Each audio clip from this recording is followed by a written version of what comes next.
which of those transfer quarterbacks is going to have the biggest impact this year? Because there are several of them, and some of these, candidly, I think you may have forgotten about. You probably remember Dylan Gabriel went up to Oregon, and that may be the answer. In fact, that's the answer I would come to right off the bat. Like, Dylan Gabriel could win the Heisman at Oregon, and that would not surprise me. So he's in position. He's been plugged into a great system and a great program up there.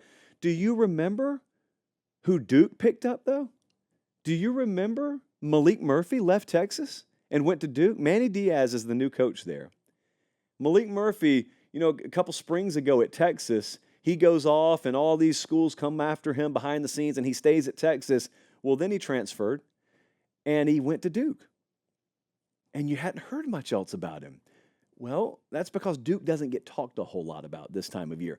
But this fall, as everyone's trying to find sleepers in the ACC, I'm not saying Duke is one, but Malik Murphy's the kind of talent that could wreck a Saturday for a contending team at the very least. So I got him. Will Howard, of course, at Ohio State. But to me, the question with Howard at Ohio State's more like, what do we need to get out of him?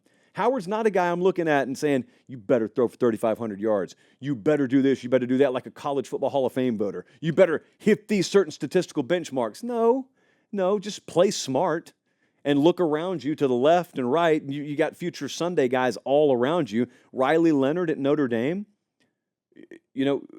We've got a situation there where every time I talk about Notre Dame on the show, they're called overrated, and I don't even know what they're rated yet because they're literally not rated because it is June. That could be one of the stories of college football this year. Cam Ward at Miami could be one of the stories of college football this year. DJ Uiagalelei at Florida State. Their season largely rests on whether his skill comes in and not only translates, but maybe elevates a level. Florida State's good enough around him. Mike Norvell's got a plenty good enough program around him. So Florida State, as long as Norvell's going to be there, is not going to be in a situation where they're looking around yelling, come help us, come save us. That's not the case. But you got to play high-level ball. DJ can do that. He's capable of that. But I don't think the caliber of play he's had to this point in his career is good enough. So can he elevate it? Because if I'm a Florida State fan, that's what I expect. Like, I look at my coaching staff, I think they're the real deal. So we go get him. He was at Clemson and he was at Oregon State. We bring him in here. He should play the best year of his career here.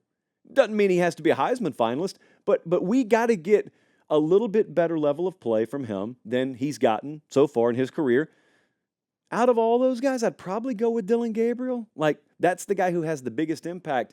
But look, it could also be that, at a place like Notre Dame, just the margins here and there that you haven't had, Riley Leonard, fills that void. And it's not that he's playing head and shoulders above anybody who's been there. They don't need anyone to. They just need someone. It's kind of like the feel at Ohio State. We don't need Will Howard to come in here and rewrite our record books. We just need him to manage this offense and take good care of the ball and distribute and make good decisions. I guess Gabriel would be my answer because he feels like the most prolific numbers guy out of this group, but we'll see. A lot of transfer quarterbacks.